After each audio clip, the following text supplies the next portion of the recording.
Assalamualaikum warahmatullahi wabarakatuh. Untuk pertemuan kali ini masih di seleksi kondisi. Kemarin kita sudah mempelajari seleksi kondisi untuk penggunaan perintah if. Sekarang yang akan kita pelajari adalah yang kedua, yaitu dengan menggunakan statement switch.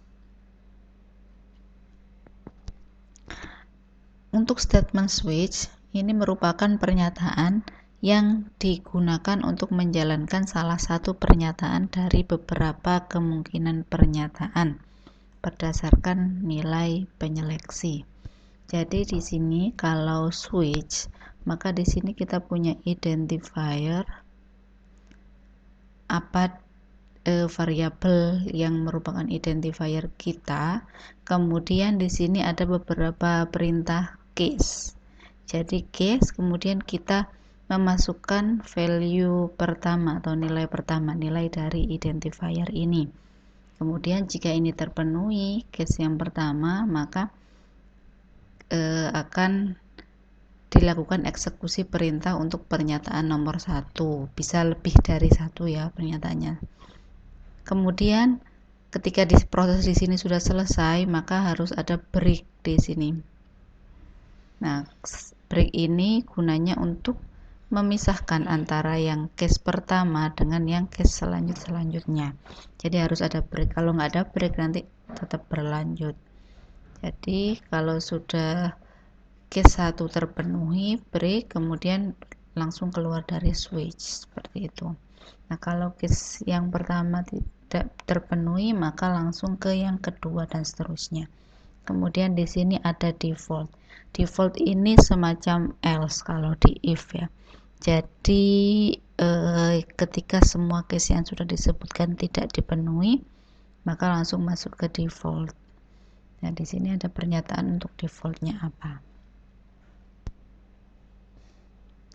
Masing-masing pernyataan 1 sampai pernyataan default dapat berupa satu atau beberapa perintah dan tidak perlu tanda kurung kurawal. Nah, ini manfaat switch ya, tidak perlu kurung kurawal seperti if. Kemudian pernyataan 1 dijalankan kalau nilai identifier cocok dengan value 1. Setelah pernyataan 1 dijalankan, eksekusi dilanjutkan ke akhir pernyataan switch. Jadi seperti yang sudah saya bilang tadi, ketika identifiernya ini cocok value 1, ini cocok dengan yang inputnya yang dimasukkan, maka dia langsung eksekusi bagian sini, setelah itu keluar.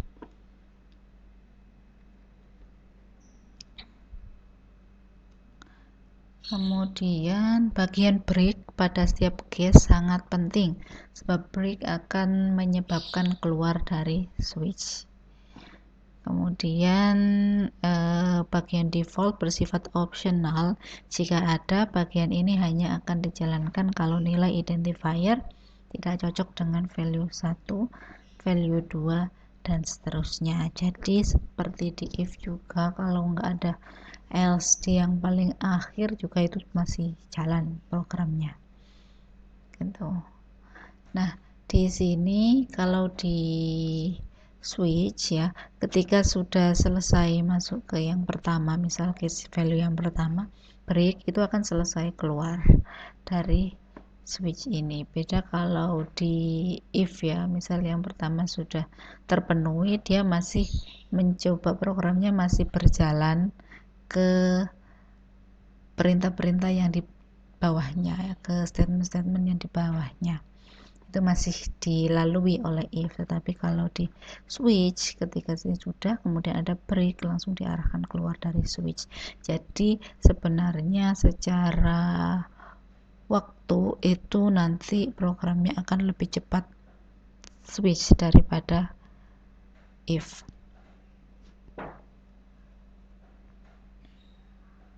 Nah, tetapi di sini untuk switch ini agak terbatas, berbeda dengan yang if. Coba kita masuk ke contoh dulu agar bisa tahu apa bedanya. Jadi contohnya adalah program untuk menentukan hari menggunakan if. Nah, ini Ini kalau menggunakan if, jadi pertama kita tampilkan dulu, judulnya adalah menentukan hari, variabelnya cuma satu yaitu kode hari di sini. Kemudian di sini kita tampilkan menentukan hari, di sini kita list hari apa saja, misal kalau 1 berarti Senin, 3 berarti Rabu, dan seterusnya ya. Ini hanya tampilan saja. Kemudian ini juga tampilan kode hari itu hanya 1 sampai dengan 7. Tuh. Kemudian in-nya kode hari, inputnya adalah kode hari nanti. Nah, jadi di sini kode hari 1 sampai dengan 7 ini kita disuruh inputkan antara 1 sampai dengan 7. Setelah diinput masuk. Nah, jika kode hari sama dengan 1, tampilkan Senin. Dan seterusnya sampai terakhir, yang ini else, kalau lebih dari 7 ya kode hari salah. Kalau if seperti ini.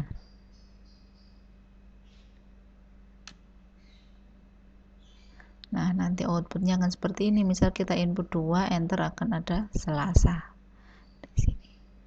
Tetapi kalau switch itu nanti lebih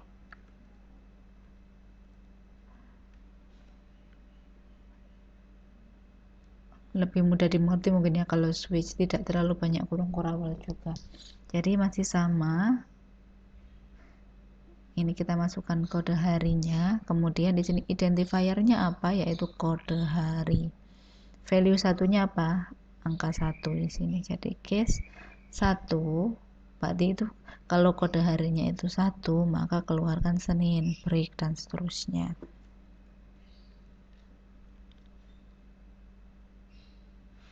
Ini dan seterusnya sampai default di sini, default cout ini, break, dan selesai. Kalau di sini tidak begitu ada bedanya ya. Dua-duanya bisa, pada kasus ini bisa digunakan perintah if atau switch. Jadi kalau switch itu kelemahannya dia hanya bisa digunakan ketika nilai identifiernya itu suatu nilai yang pasti. Jadi kalau kita punya kasus seperti yang kemarin contoh di if, misalkan soal nomor 1 ini, buatlah algoritma dan program untuk menentukan apakah sebuah bilangan bulat tak nol yang diinput merupakan bilangan kasal ataukah genap. Ini nanti kalau kita di if itu kan kita bisa if bilangan tersebut itu modulo 2 sama dengan 0 maka ke genap, dan sebaliknya nanti ke kasal. Nah, kalau di switch itu tidak bisa ada seperti perintah nilai yang diinput modulo 2 sama dengan 0, itu tidak bisa seperti itu. Begitupun untuk yang soal kedua, algoritma dan program untuk memeriksa apakah bilangan bulat yang diinput kelipatan 3. Ini kan kalau if kita kan if bilangannya itu modulo 3 sama dengan 0 atau tidak. Nah, itu tidak bisa untuk switch, harus ada nilai identifier yang pasti. Begitupun untuk yang ini, nah ada perintah seperti x kurang dari 0, x ini itu tidak bisa dilakukan dengan switch. Jadi tidak semua problem bisa diselesaikan dengan switch. Itu kelemahannya. Ini outputnya sama seperti yang tadi. Kemudian di sini ini latihannya, silahkan dikerjakan. Jadi buatlah program menggunakan sintaks switch untuk kasus berikut. Nah, untuk variabel inputnya ada 2, panjang dan lebar. Kemudian berikan 3 menu pilihan. Jadi ini tampilkan ya di cout, ditampilkan. Nah, nanti akan diinput nilai 1 atau 2 atau 3 ya. Jadi user diminta untuk menginput sebuah angka 1 sampai dengan 3 sebagai pilihan menu yang diinginkan.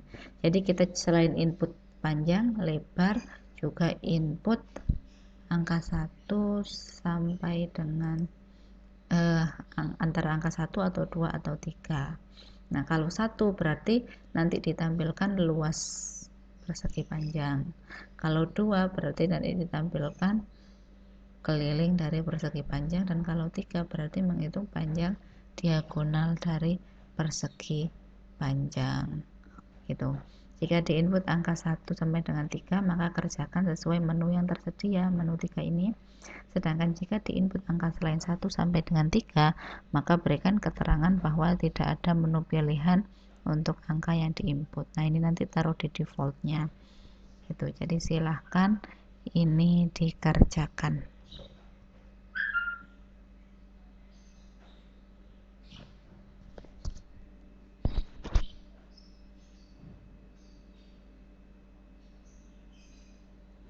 Kemudian saya lanjutkan untuk yang looping. Jadi di sini materi selanjutnya adalah tentang perulangan atau looping.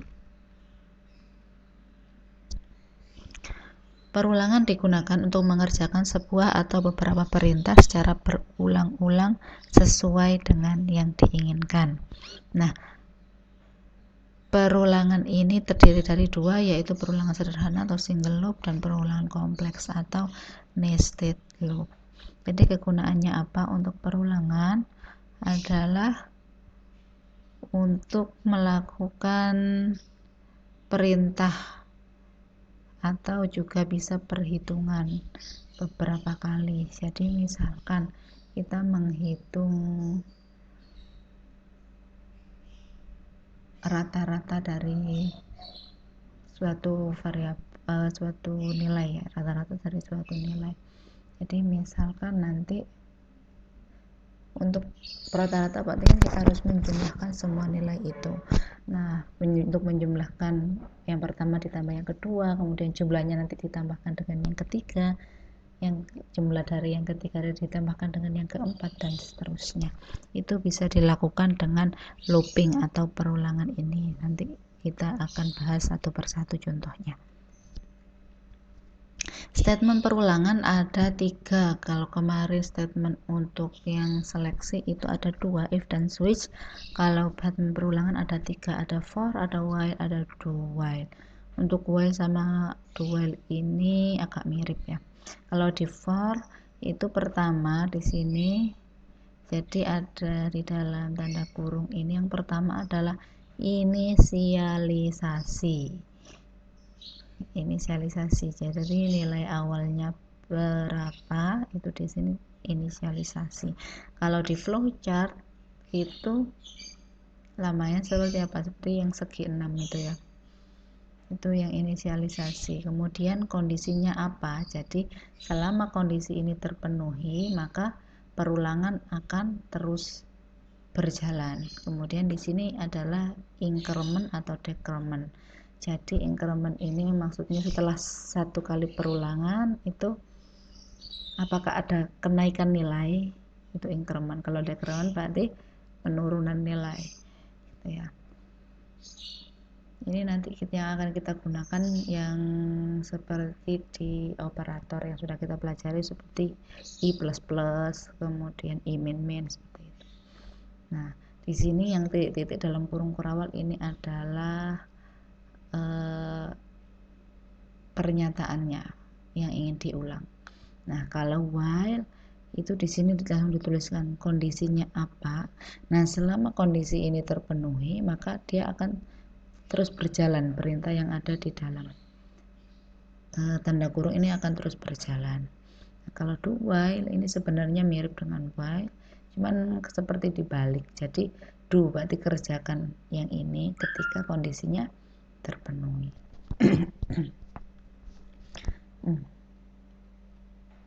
Contohnya perulangan dengan for. Jadi for, kemudian di sini inisialisasi, kondisinya apa?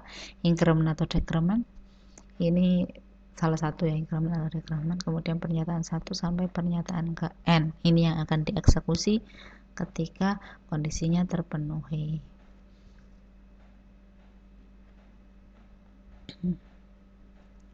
Nah, for ini perbedaannya, kalau for itu karena di sini ada inisialisasi, maka batas perulangannya sudah diketahui berapa kali perulangan. itu kalau for. Kalau while dan do while itu digunakan untuk ketika batas perulangannya tidak diketahui. Contohnya buat program C++ untuk menghitung jumlah n bilangan asli pertama menggunakan for. Misalkan n-nya itu diisikan 5, berarti bilangan asli 5, bilangan asli pertama kan berarti 1, 2, 3, dan 4, dan 5. Nah, ini disuruh untuk menghitung jumlah, maka program menghasilkan jumlahan 1 tambah 2 tambah 3 tambah 4 tambah 5 sama dengan 15. Seperti ini. Maka programnya adalah ini, integer n sama dengan 5, kemudian jumlah sama dengan 0. Kenapa jumlah sama dengan 0? Karena ini penjumlahan ya. Kalau penjumlahan itu nanti akan seperti ini 0 kemudian ditambah bilangan pertama, hasilnya akan menjadi jumlah. Nah, jumlah itu nanti ditambahkan bilangan selanjutnya, hasilnya menjadi di sini dan seterusnya. Atau mungkin kita bedah dari sini ya, for integer i sama dengan 1. Jadi ini inisialisasinya i sama dengan 1, dari 1 dulu, kemudian i kurang dari sama dengan n, n-nya 5 ya, berarti 1 sampai 5. I plus plus berarti incrementnya berapa? Kalau i plus plus ini seperti i ditambah 1 kan, berarti nanti 1, 2, 3, 4, 5 kondisinya di sini. Nah, yang akan dioperasikan ini jumlah sama dengan jumlah ditambah i. Nah, agar bisa beroperasi maka jumlah diberikan nilai awal, yaitu jumlah sama dengan 0. Jadi pertama, untuk yang pertama ya, perulangan pertama itu berarti di sini perulangan pertama berarti i-nya pertama adalah 1. Kemudian jumlah sama dengan jumlah ditambah i, berarti di sini jumlah, saya tulis c saja ya, sama dengan jumlahnya berapa? 0. 0 dari sini ini nilai awalnya jumlah ditambah 1. Berarti c sama dengan berapa ini? C sama dengan 1. Sudah. Kemudian lanjut ke perulangan yang kedua, i-nya kan sudah diupdate di sini i++, berarti i-nya sekarang menjadi 2. Kalau i-nya 2 ya, sini i-nya sama dengan 2, maka jumlah sama dengan, karena di sini sudah dapat 1, maka yang diambil adalah nilai terakhirnya. Di sini 1 ditambah dengan 2, maka jumlah di sini sama dengan 3 pada perulangan kedua. Kemudian perulangan selanjutnya i-nya menjadi 3, jumlahnya berarti jadi 3 ditambah 3, c-nya sama dengan 6, dan seterusnya sampai terpenuhi n-nya adalah sama dengan i-nya adalah sama dengan 5. Jadi nanti ada i sama dengan 4, kemudian nanti ada i sama dengan 5 di sini ya. Jadi ini bisa dilanjutkan sendiri atau apalah, saya lanjutkan sedikit. Jadi c-nya sama dengan berapa? Yang di sini adalah nilai akhirnya adalah 6 ditambah dengan 4, ini nanti jadi 10.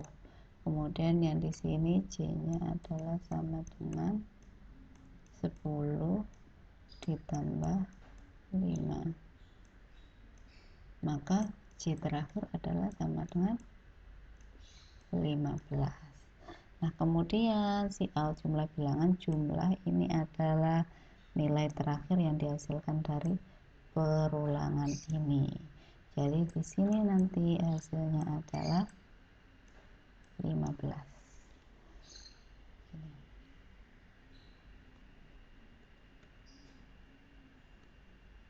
Nanti hasilnya adalah 15, cocokkan dengan ini. Hasilnya ini 15. Nah, karakteristik for digunakan untuk perulangan yang batasnya sudah diketahui dengan jelas. Misalnya 5 kali. Ya, yang seperti tadi. Kalau tidak diketahui dengan jelas, maka bisa pakai while atau do while. Kemudian terdapat 3 argumen. Yang pertama, initial value, nilai awal variabel counter, kemudian kondisinya, di mana selama nilai variabel counter memenuhi syarat, pernyataan akan terus dijalankan. Kemudian ada increment atau decrement. Di sini gunanya adalah update value variable counter. Nilai variabel counter akan secara otomatis bertambah atau berkurang tiap kali sebuah pengulangan dilaksanakan. Seperti yang ini tadi, namanya increment, kan bertambah 1. Apakah harus selalu bertambah 1? Ya tidak harus. Jadi ya bisa sebenarnya kalau mau langkahnya itu 2, jadi setelah 1 itu misal maunya dari 1 ke 3, ya nggak apa, ya ini diganti aja menjadi tidak i plus plus gitu ya.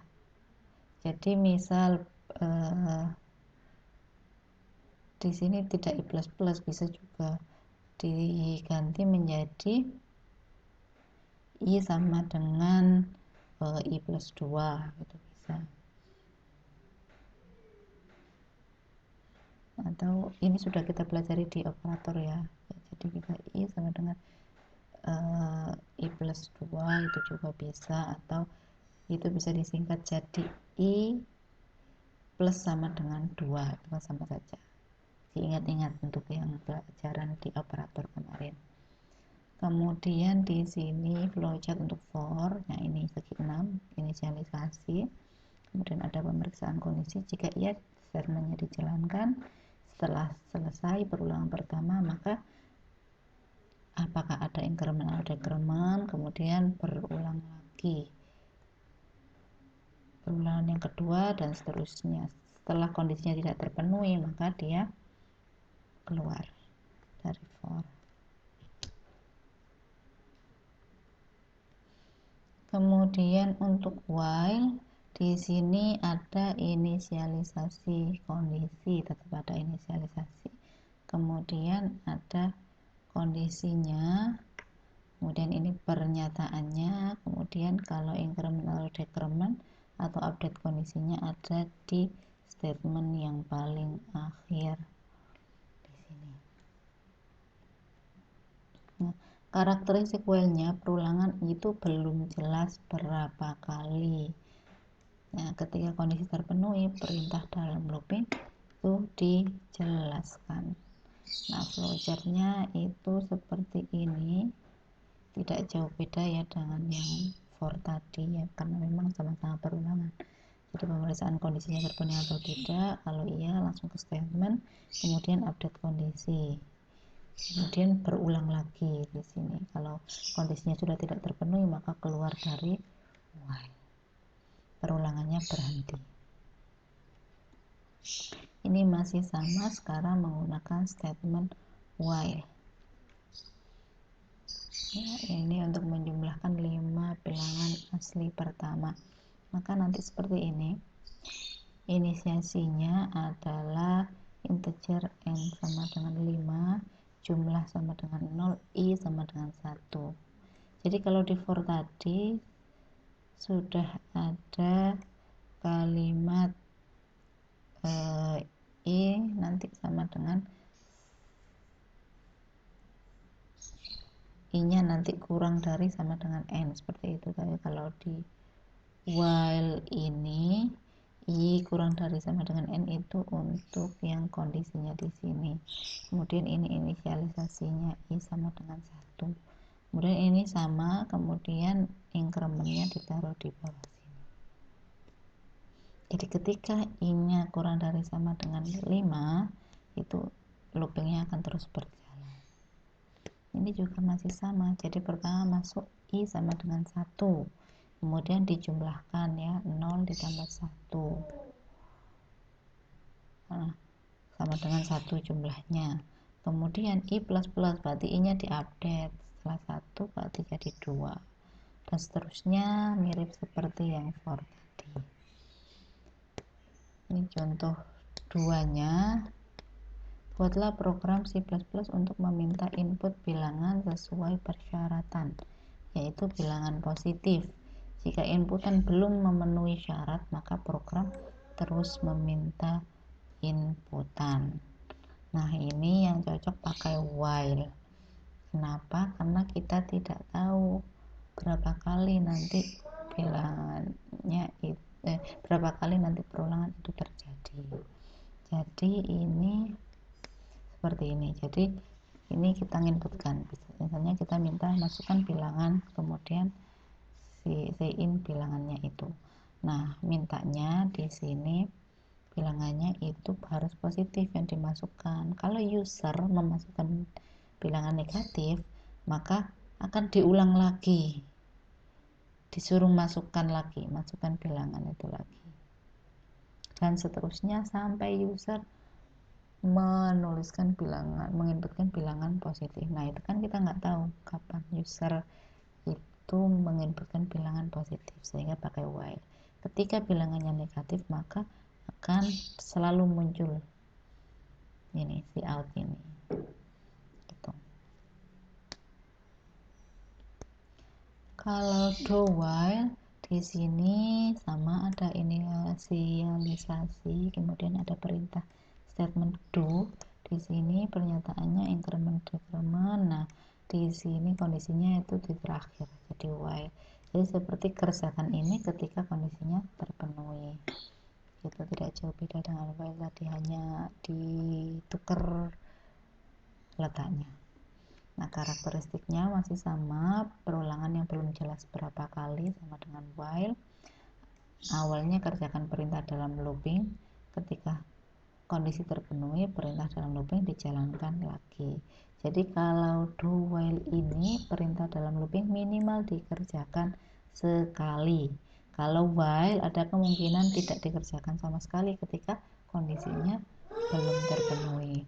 Tapi kalau yang do while sudah pasti dikerjakan dulu karena kondisinya di terakhir. Jadi awalnya dikerjakan perintahnya dulu, kemudian ketika kondisinya masih terpenuhi maka dijalankan kembali.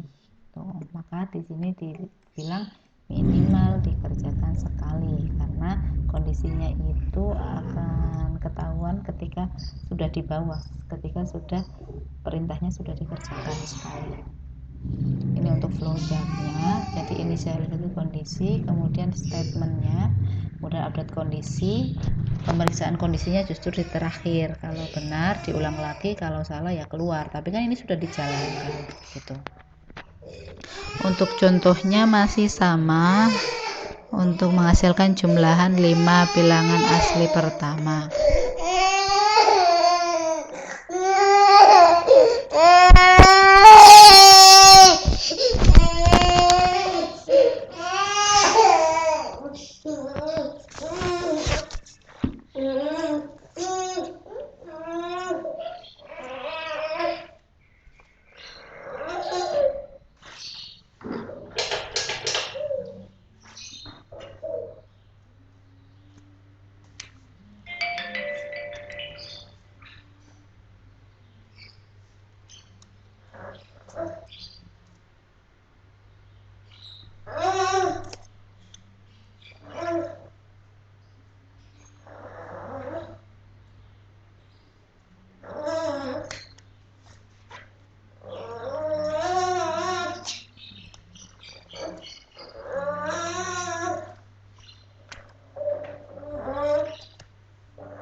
Nah, ini silahkan dikerjakan latihannya ya.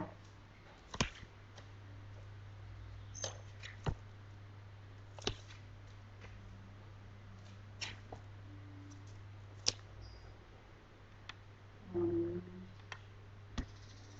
ini yang kedua, latihan kedua.